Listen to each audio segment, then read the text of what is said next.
those concepts, and we'll go a little bit more quickly, but hopefully if there are issues with what I've talked about, that you'll recognize them and hopefully understand it a little bit better. Okay, so what we wanted to do was, first of all, look at a way to express sets of answers that we don't have to make a list with a bunch of dots behind it saying and so on. So when we find the solution to something like this, where it's pi over 6 and 5 pi over 6 and all these other ones, what we can do is we can use an arbitrary integer k to set up something that is periodic like this. So in this case, we have two solutions that aren't really a nice multiple of each other, and so we basically say it's going to be pi over 6 and every coterminal angle with pi over 6 by saying that's 2 pi k, and then every coterminal angle that's 5 pi over 6. So you can add, just like when we were calculating coterminal angles, you can either add or subtract any multiple of 2 pi. And the good form behavior is that we indicate what k is, and just writing these three symbols. K is an element of the set of integers. Or if you can't remember that, just writing k as an integer is, in plain English, is a perfectly good, legitimate way to do that. In fact, we had quite the discussion about it yesterday, we had a math department meeting talking about proofs, and it was funny because the faculty was about half divided about, when you're writing things out, when you say something like, for all elements, do you use the symbol for it, do you write the words? So it's okay in this case if you want to write the words, k is an integer, or, that adequately describes it. That's just like using this symbol. Okay, so that's what that's about. And so if we wanted to find different things, we have before looked for values given an angle. Now we want to find values we want to find the value of an angle that makes some things true. So now we have trigonometric equations, and we set those up by using definitions mostly, where we can recognize that we have certain values and make the ratios of those values to be the basis for the equation. So almost always sine, cosine, and tangent are the three that you're going to use. There are certainly on the unit circle, there are places that you can make a diagram to show where the secant, cosecant, and cotangent are. But in terms of ordinary practical thinking, sine, cosine, and tangent are the three that you use. You use sine and cosine when you know the radius. You use tangent when you know the two legs, the adjacent and the opposite sides. Okay, so there's your differentiation. When you're dealing usually with things that involve construction or measurement, heights and things like that, always think tangent first, because chances are you'll know one of the lengths and you need to know the other. It's like that question with the how tall is the antenna on top of the building? That's a tangent question because you don't know the radius necessarily, the distance that you're looking, but you can measure the adjacent side by measuring from where you are to the edge of the building. So in that respect, tangent is really useful in the practical problems. So in this particular one, we just basically substitute what we know. We know the radius in this case is 5 square root of 2, and we know that the line is going to be at x equals -5, and so we set this up. And if we have no solution, that means probably that it physically can't be that way. Okay, so let's say that the line doesn't intersect the circle at all.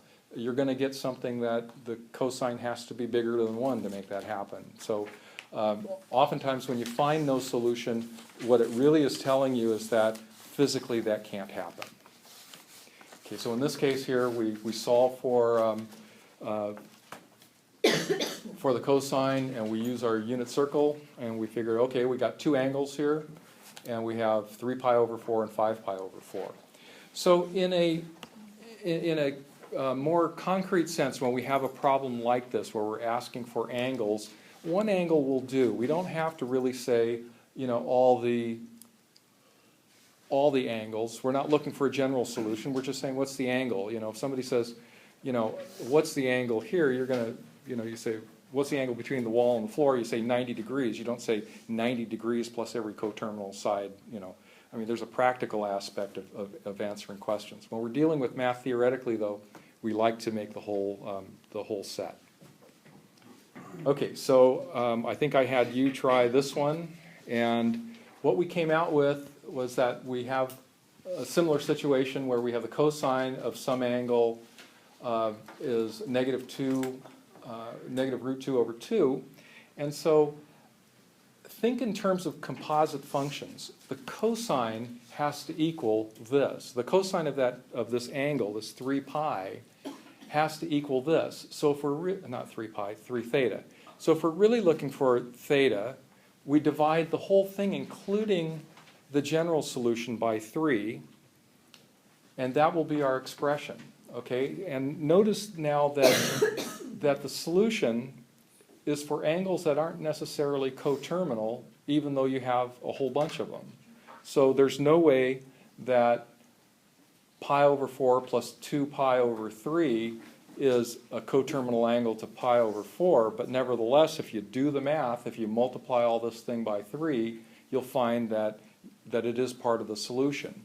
So don't find the particular solution, reduce down what's inside the cosine function, and then add on the fact that we have coterminal angles. What you have to do is look at this in here, and you say, okay, this and every coterminal angle with the expression 3 theta those coterminal angles are part of the solution. Okay, so make sure we're doing this at the right point. Remember last semester when we were dealing with integration constants, sometimes we would integrate something and the integration constant wouldn't necessarily be plus c at the end. Sometimes you'd find it embedded in your solution somewhere because you're handling an equation a certain way. It's the same sort of thing here where, you know, where the constant comes in, or in this case where the periodic coterminal angle come in, is really on the outer function of cosine, not on the inner function of 3 theta. Okay, and here's my obligatory k is an element of the set of integers. Okay, so now let's get into some new stuff. Here's some more techniques, and I'm going to characterize them as all algebraic techniques. And if you think about it, you can deal with a function, sine, cosine, tangent, as you know, any of these expressions as composite functions, and deal with this outer function or this outer expression as being just some algebraic problem you have to solve. For example, if we have the algebraic function 2x squared plus x, find your zeros, find f at x equals 0, you'd know how to do that. You'd say, okay, you set the function to 0, you factor it, and then you use the zero product principle to say, okay, x is either 0 or x equals negative 1/2. All right, that's math 12, right? We've been there. Okay, so let's say we have now something that looks like a function that involves a trigonometric function. This is actually the same problem that I just showed you with f at x. Okay, so think in terms of the sine of x as being, you know, just our variable or this inner function, if we want to think in terms of composite functions. We factor out a sine of x, and so we get this expression that looks like this. And lo and behold, we can get our solution because we know that either the sine of x has to be 0 or the sine of x has to be 1/2 in order for this parenthetical expression in here is going to be 0. So it's the zero product principle all over again. You factor things to get it in a situation where when you have something equal to 0 and it's a product of something, that one of those elements in the product, one of the factors in the product, has to be 0 in order for this to work. So the solution to this is just like the algebraic solution, except when you get down to this point now, you know that the sine of x has to be 0. That you can do. Sine of x is 0 at 0 and pi, and every coterminal angle to both of those. So wait, this is what confused me last night when we were doing this. Okay, so we have two angles here. Now, kind of a little sub-subject here is the solution to sine of x equals 0 has two solutions. It's 0 and pi, right? And then those are the first angles, and then you look at every coterminal angle. But if you realize that if you add 2 pi to pi, and if you add 2 pi to 0, they're still only pi apart. And so you can express this as pi k as the whole solution, because if k equals 0, you have the sine of 0. If k equals 1, you have the sine of pi. K equals 2, you have the sine of 2 pi, and so on. So this periodic nature of the solution here is not just 2 pi, increments of 2 pi. Since you have two solutions, they're pi apart, so why not just make it pi times k? And we don't have to even put the 0 there, because the solution is pi times k, where k is an integer. That's a complete set of solutions for sine of x equals 0. So what I would encourage you to do when you're setting these things up is think in terms of the unit circle. If it's pi apart, generally you can make an expression that has a single solution with a single expression of pi k to give you your additional solutions. Now the other one is sine of negative 1/2 is going to be 7/6, or the sine, those are wrong.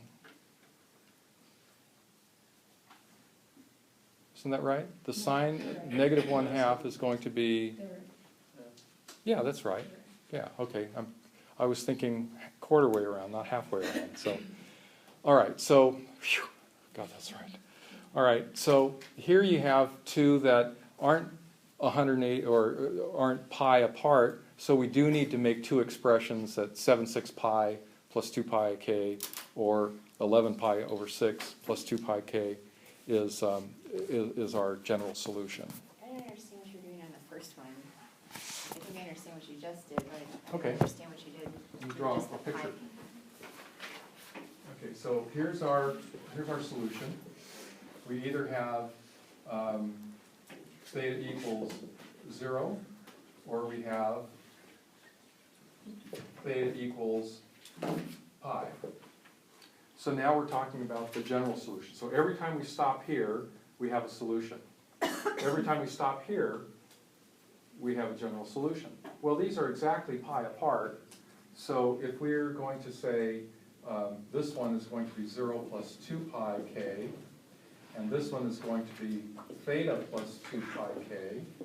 Okay, these are the same, where k is arbitrary now. This is exactly the same thing as saying pi k, because that gives me, it's here, it's here, it's here, it's here, it's here, it's here, as I'm counting up on k. Okay, so 0, when k equals 0, it's like this. When k equals 1, we're over here. When k equals 2, we're over here. When k equals 3, we're here. K equals 4, we're here. And so this is still a correct answer. This is just much more compact. I don't know why I still don't get it, because it seems to me like you still have to go, to get back to any initial point, you have to go the full way around. Well, certainly. And here I'm saying where you stop. But, if you go 3 pi, you go 1, 2, 3 pi, there's your solution. Okay, or if you do an even number, it's 1, 2 pi. 4 is 2, 4 pi.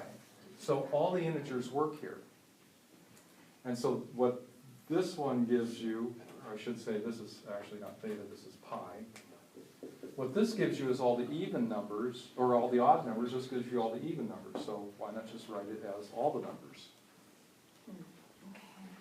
Okay, so let's go on. Okay, so let's look at this one here. We got something that looks like a mess. It's 3 secant t minus 5 secant t minus 2 equals 0.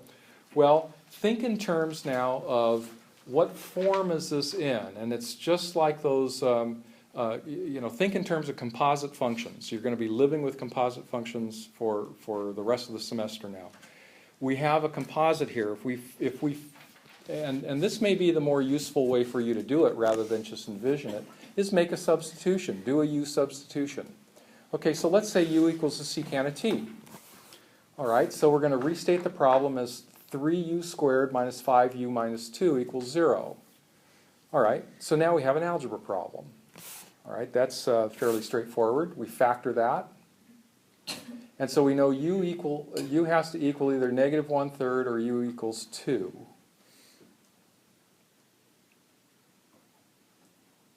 Okay, everybody follow me on that? It's just basically I'm recognizing that the secant is showing up as a squared and and one instance to single power. So let me make a u substitution to make this a quadratic equation.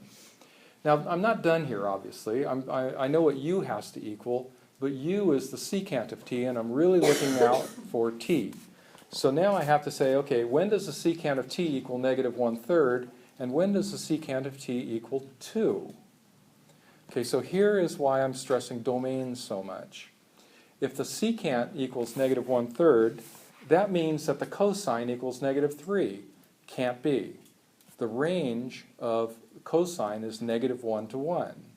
And so there's no value of t that makes the cosine negative 3, and therefore no value of t that makes the secant negative 1/3. So on this half there's no solution. But on the other one, there is, because the cosine of t is 1/2, and so we know that the particular solution here, and notice I'm asking for the particular solution by saying t is between 0 and 2 pi, so I only want the angles that are between 0 and 2 pi, so these are my solutions, and that's the complete solution. Yes? The range is negative 1 to 1. I guess when I said the word domain, I said this is why I'm emphasizing domains and that sort of thing, or maybe I didn't put that sort of thing, but the whole question of domain and range answers a lot of your questions when you're trying to solve these problems. Because by saying cosine of t equals negative 3, you're just saying you can't be there. Okay, it's not possible. Everybody follow? Okay, so then you try one. Here's one.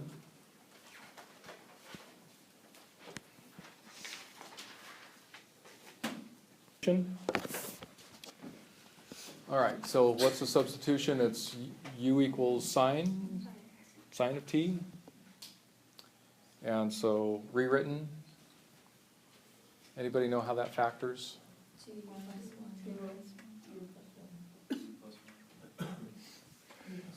That last constant being a 1 really limits your possibilities, right? You know that there's only one way to factor 2. 1 is always 1 times 1, and you have all positive signs, so there's only one possible thing you can try here. Okay, so then we have u equals negative 1/2 or u equals negative 1. And so we have the sine of t equals negative 1/2 or the sine of t equals negative 1. So t equals 7 pi over 6 or 11 pi over 6 plus 2 pi k on both of those, or t equals pi plus 2 pi k. K is an element, k is an integer. Yes? Did I make a mistake here? Yeah. For the sine of negative 1, isn't it 3 pi over 2? 3 pi over 2, you're right. Okay, let me correct that. Very good.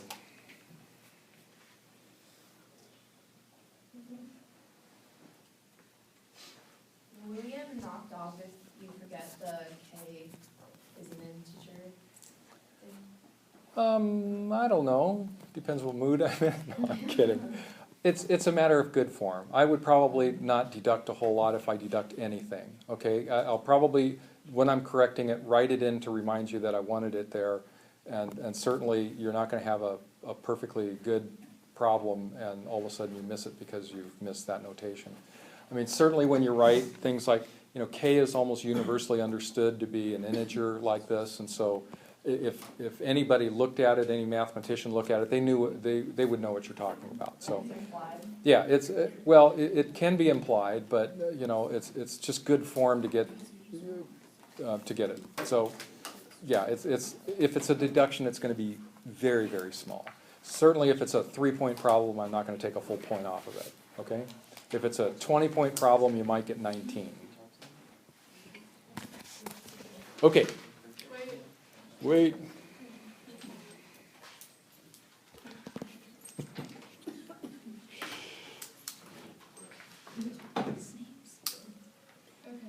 Okay, good. All right, so now here's one. Now I want to just run this one through as an example to highlight one of the pitfalls of solving these things if you're just using kind of the easiest algebraic path possible. When you have mixed functions like this, it's nice to be able to put it into a single function so you can see if there's any interaction, canceling, adding, that kind of stuff. And so, you know, a perfectly reasonable approach would be to say the sine of x over the cosine of x equals 2 times the sine of x. Now, what you want to avoid doing is dividing both sides by sine. And I'll loop back to this why we would do this. But this is the proper way of doing this one. Okay, so we have sine of x. We've multiplied both sides by the cosine of x. And we get that. And now we're going to subtract 2 cosine of x from both sides. And we get an equation that equals 0. And then we're going to factor out the sine of x. And so now we have these two things that are a product. So our solution is going to be either the sine of x equals 0, which will be our solution. Our general solution is pi k, right? Because anytime it's 0 or pi or any multiple of those, it's going to equal 0. Solve for the cosine side. So the cosine of 1/2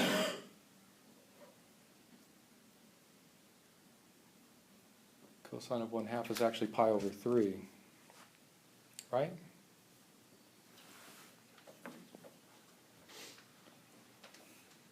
My trig was really bad when I wrote these. This would be 3, right?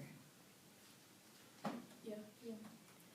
And so then this one would be, let's see,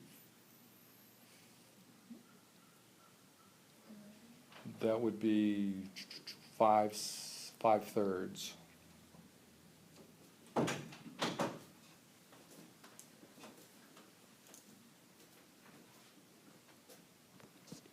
Okay.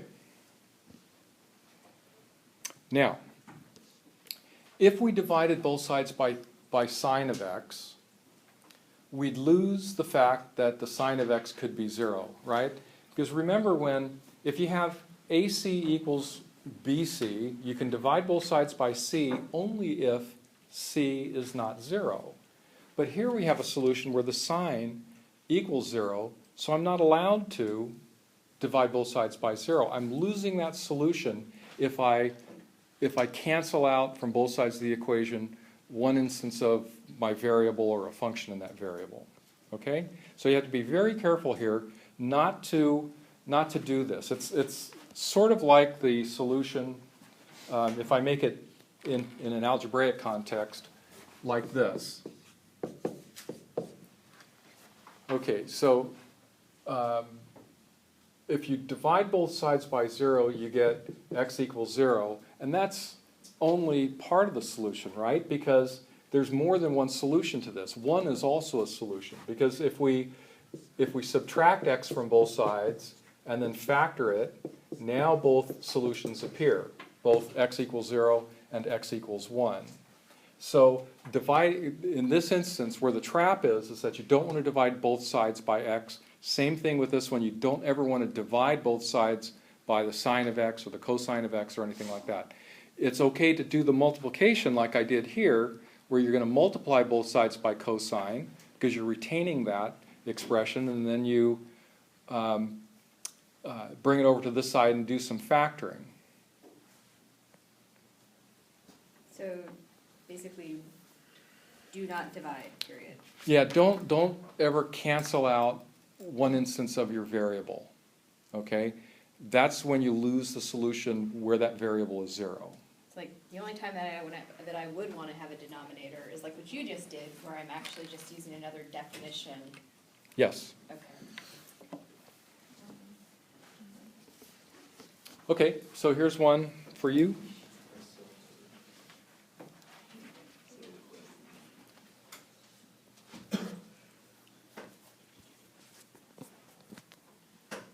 Yes. Wasn't it mentioning what was under the pi on the list? What's that? Like what's under pi when it says x equals pi over, for both of them? Pi over 3 and pi over 3. Yeah, I made a correction. I made a boneheaded mistake there, so I don't have any way to zoom in. But the correct solution is x equals pi over 3 plus 2 pi k, or x equals 5 pi over 3 plus 2 pi k. Okay, so we're going to try this one.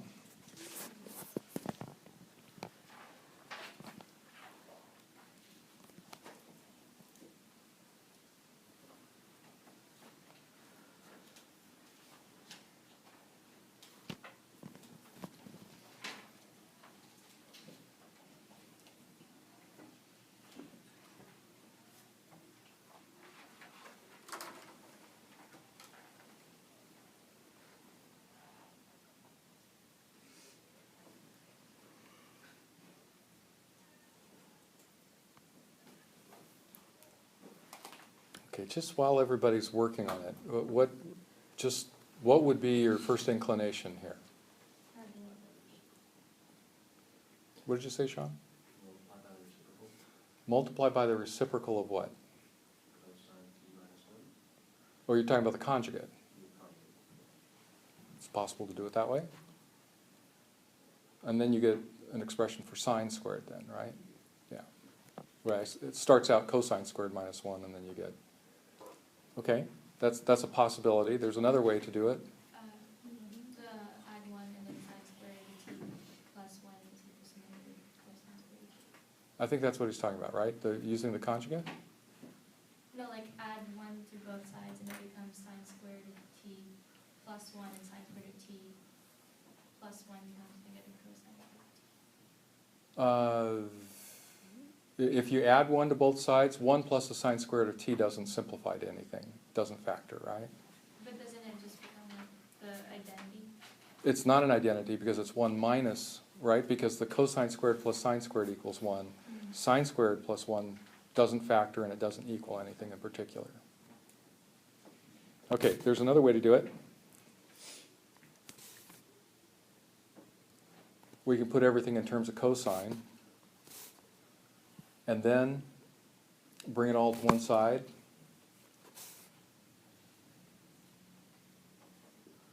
Like this. Multiply by negative 1. And now we have something to factor.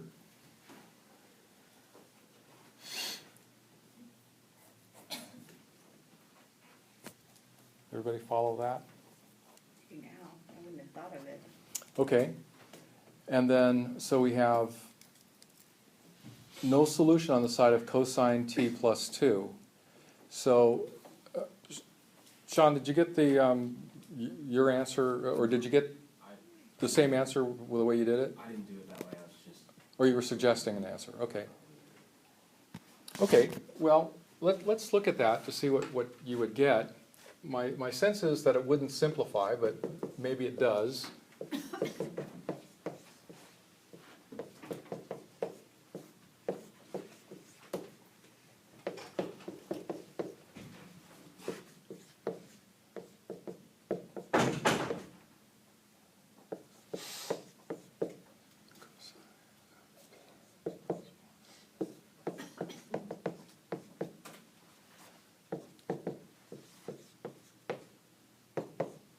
Okay, so we got kind of a mess here. Now we have to make this into a cosine, right?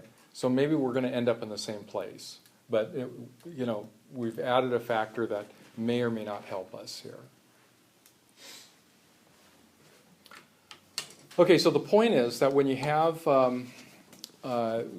sine squared in there, or if you have a cosine squared, always think in terms of your identities, okay? Because that's a good way to get your identities to exchange sine and cosine. You know, when you have a sine squared, the thing is going to be really appealing to go to cosine squared, because now we have the potential for a quadratic equation. And you've had a couple exercises where you've done quadratic equations or quadratic equation form of trigonometric functions. So so that's a more tractable problem than trying to really play with a lot of identities in different forms.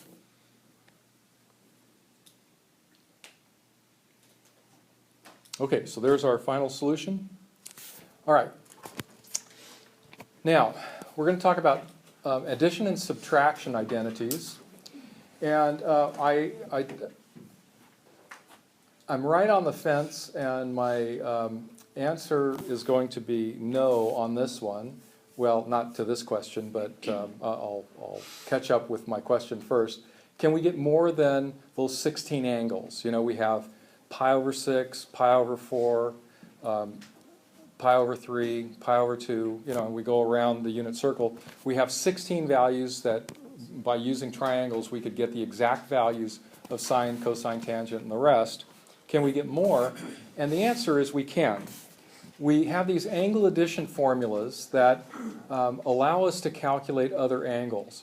Now, these will come up in two different places. Number one is it used to be an important thing because we needed a way to calculate values that we didn't have values for directly. That's not an issue now because we all carry a pocket calculator.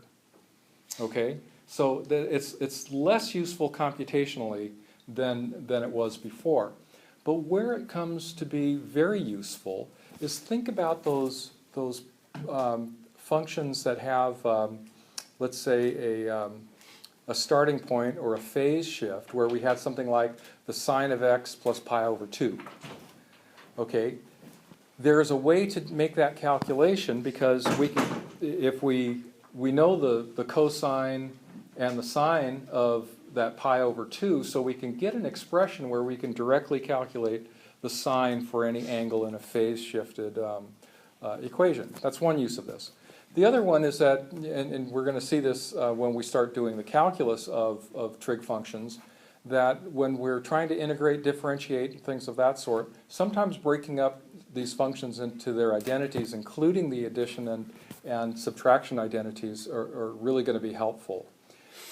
So we're going to talk about these first, and then on Monday we're going to talk about double angle and half angle formulas, which are derived from these, and those are going to be the ones that are really useful in calculus, because then we can start making some really nice, elegant substitutions. But first let's explore this. Now this is just the sine of alpha plus beta. We have a pair alpha minus beta, and here this is just a matter of substituting the right even and odd functions.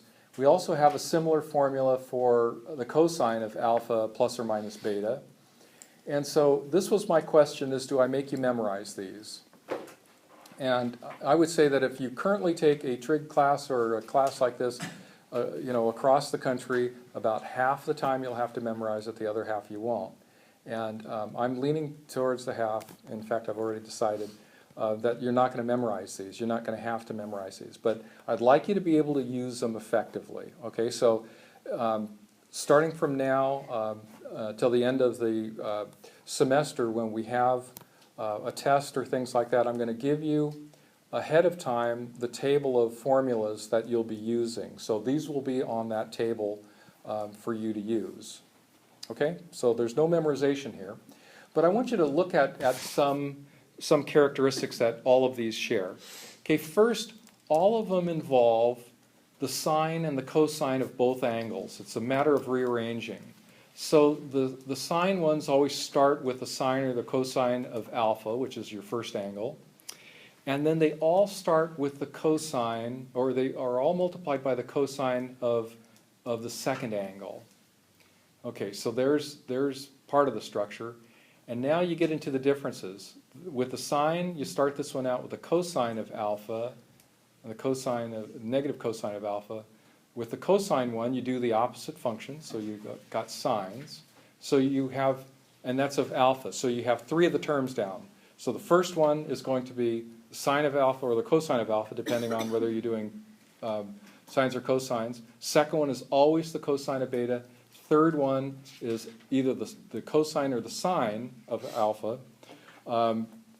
And then the last one is just whatever you're missing. So that's always the sine, and it's going to be the sine of beta. All right, so they're not difficult to memorize when you start to understand the pattern. But I'm more interested in that you're able to use them. Kyla, you had a question. So the alphas are the first angles and betas are the second? Yeah. Okay. Now, of course, addition is commutative, right? So if you swap the alpha and beta, you notice in that first one you end up with essentially the same expression. And we'll get double angle formulas based on that. Okay, so what I'd like you to do, and this is part of the reason when I was writing this, part of the reason why I don't want to give a re-exam is because I don't want you to spend all your time studying for that. I really, really, really want you to read this page 417, and it gives you a proof of the cosine of alpha minus beta. It would take me about half a class to explain that proof. But I think your reading level in math it should be right on where this is a very understandable proof. You just have to get over the fact that you see more symbols in parentheses than probably anything that you've seen before. There's a lot of these things. The proof is based on the distance formula and using the coordinates of the on the unit circle of these angles. And so what they do is they just take the difference between or the distances between 2 points on the unit circle, and they derive the cosine of alpha minus beta. So I'd like you to, count on it taking 45 minutes for you to read these 2 pages, all right?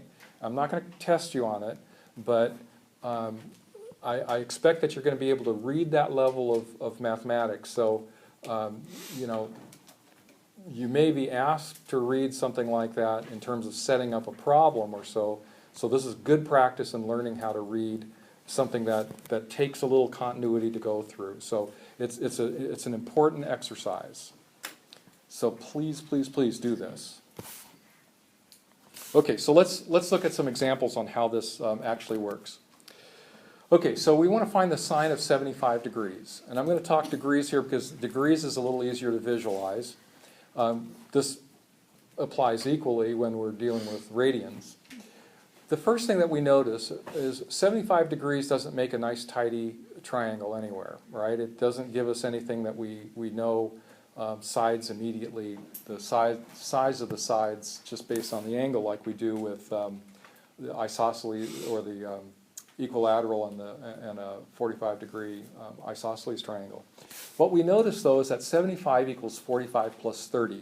Now, 45 degrees and 30 degrees, you know all the sine and cosine functions of that. You know all the values there, right? So what we do is we say, okay, well, we're going to use this first one, the sine of alpha plus beta, and we're going to make this formula work for us. So 45 plus 30 is going to be the sine of 45 times the cosine of 30 plus the cosine of 45 times the sine of 30. Okay, all those values we should know. I know them when I'm not writing a lecture. You know them all the time, right? That was a joke, right? Okay, so what's the sine of 45? Root 2 over 2. Cosine of 30? Root 3 over 2. And cosine of 45? And the sine of 30? Okay, and so when we combine all those things, we get the sine of 75 degrees equals root 6 over 4 plus root 2 over 4, which is root 6 plus root 2 over 4. Now that is an exact value, right? I mean, we still need to be able to compute the square root of 6, but the square root of 6 represents an exact value. And And so we didn't get this geometrically, at least directly geometrically. We got this using the angle addition formulas. Okay, so, oh, wait. I'm sorry, I am going really fast. Okay.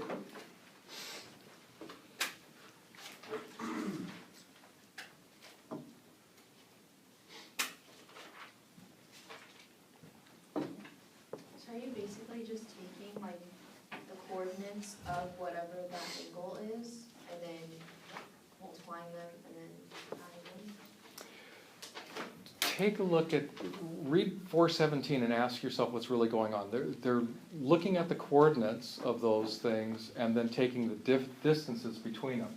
So while you're just finishing that up, I'll draw what they're doing for the cosine, the difference in the cosine, is that they have,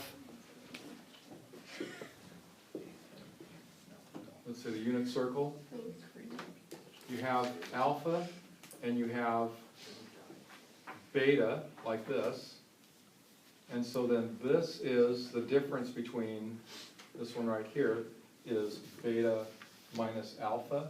They're taking these points and calculating the distances, and they're manipulating that to get those differences. So it's actually a very elegant, straightforward proof. Read it. Okay. Let's go on. So I want you to try this one. I want you to find the cosine of 15 degrees. And just to help you along, I'll display all the angle addition and subtraction formulas for you.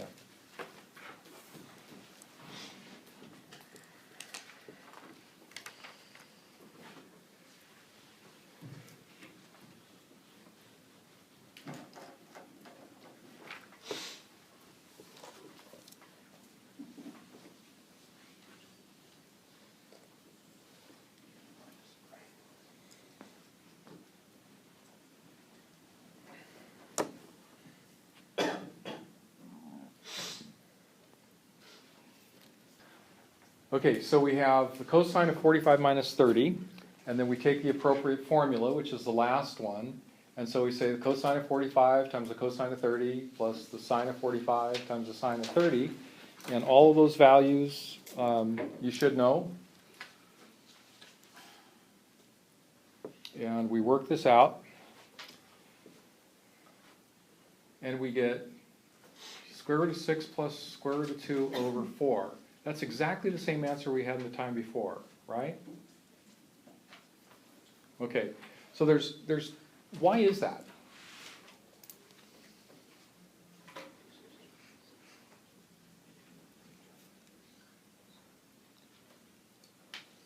Okay, we're almost at the end, and I know not everybody's written that, but I want to go make sure that we finish the class right. This is the last thing that we're going to do. Yes? Isn't it because like, even though you're adding 45 and 30 and subtracting, they're the same distance? 'Cause Yeah, they ultimately do come out to be the same, right? Okay, here's a hint. Whenever you think about these things, draw diagrams. Okay, so in this case, if I draw a triangle where alpha is 75 degrees, well, the sum is 190, or 180, wow, 190, that's some triangle. It's 75 plus 90 is 165, 180 minus 165 is 15, so here we have a complete triangle. So what we've really done is I've taken, what's the sine of 75? Well, in my triangle, if my hypotenuse is 1, that's going to be 1 over a, right? It's the opposite over the hypotenuse. Now, if I look at the cosine of 15, that's going to be the adjacent over the hypotenuse, which of course then is a over 1. And if you want to look at it the other way, if we take the sine of 15, that's going to be 6, or b over 1, and then the sine, or the cosine of 75 is going to be b over 1 as well. So these angles are complementary. 75 plus 15 equals 90. And so there's a series of identities that I haven't really introduced to you yet, but their foundation is like this. And in this particular one, if we take the cosine of 90 minus an angle, we get the sine of that angle. And so secant, tangent, all the rest of them have some pattern like this. And I'll probably talk a little bit about this more on Monday, but this is one of those things, another identity that's oftentimes one of these simplifying identities. If you have some expression in here, you can come up with an alternative expression and have a single function with a single variable. Okay, so